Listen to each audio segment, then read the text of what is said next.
సికింద్రాబాద్లో కూడా ఇప్పుడు కొట్లాళ్ళు అవుతున్నాయి అలొకేషన్ లేక. నీకు దమ్ముంటే ఆ కట్టిన ఇళ్లను పేదలకు పంచిపెట్టు, ఆ కాలనీలకు కరెంటు కనెక్షన్, ఆ కాలనీలకు నీళ్ళ కనెక్షన్, ఆ కాలనీలకు రోడ్ల కనెక్షన్, గా పని చేయి. ఈ పని చేస్తావా? నువ్వు మాట్లాడుతున్నావు నా గురించి చిల్లరగాళ్లకు కొట్లాడితే దీనితో కొట్లాడే, కానీ రండతో ఏం కొట్లాడతావు? రండతో ఏం కొట్లాడుతుంది? దీంతో కొట్లాడు. నేనన్నా ఒకసారి ఇదే ముఖ్యమంత్రి మళ్ళీ గుర్తు చేస్తున్నాను, నేను అన్నా అని చెప్పి భాగ్యలక్ష్మి ఆయనకి పోయింది అన్నాడు, ముఖ్యమంత్రి కాలేదు. ఎదుకుందా? నీళ్ళతోటి చల్లనీళ్ళతోటి తడిబట్టల మీద రాని ఏడిచిండు. నేను నువ్వు దీరును అనుకున్నా కానీ గిట్లా అనుకోలేదు చెప్పలేదు. నువ్వు దీరును అనుకున్నా కానీ గిట్ట ఎడతావని అనుకోలేదు. ఏడిచేవాడిని ఏమంటారో మీకు తెలియదు. నేను మళ్ళీ కామెంట్ చేసినప్పుడు నేను. అందుకనే దయచేసి ముఖ్యమంత్రి గారు, మంత్రులారా, కాంగ్రెస్ పార్టీ ఎమ్మెల్యేలారా, ఎంపీలారా, కార్యకర్తలారా,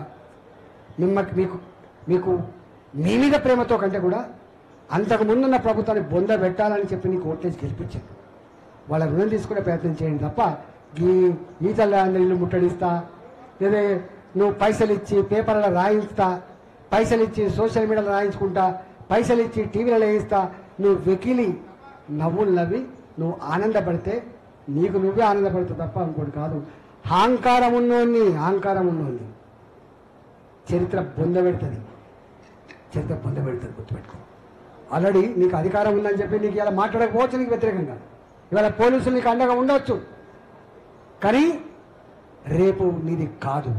ఎంతోమంది చూసినాం, చరిత్ర ఎంతమంది చూసింది, ఎంతోమంది కాలగర్భంలో కలిపింది. నీవు కూడా, నీ పార్టీ కూడా కాలగర్భంలో కలిసిపోతుంది. ఇప్పుడే కాంగ్రెస్ పార్టీ నాయకులు అందరూ అనుకుంటాను ఈయన వచ్చిన తర్వాత 10 ఏళ్ళు మా పార్టీ కథమైపోయిందని చెప్పి వాళ్ళు అనుకుంటాను. వాళ్ళ సంగతి ఏదో చూసుకోవాలి, మా గురించి మాట్లాడే ప్రయత్నం చేయకు. కేంద్రాన్ని విమర్శించుడు, ఇంకో పని చేసి ఇట్లాంటి పిచ్చి పని చేయొద్దని చెప్పి కోరుకుంటూ, ఇప్పటికైనా హైడ్రా రంగనాథ్ గారిని నేను సూచన చేస్తున్నా, మీరు ఒక మాట ఇచ్చింది కట్టిన ఇళ్ళ జోలికి పోమని చెప్పి. ఇట్లాంటి రెవెన్యూ డిపార్ట్మెంట్ ఇస్తాడా, నీవిస్తాడా? కానీ నీకే వస్తుంది. ఎందుకంటే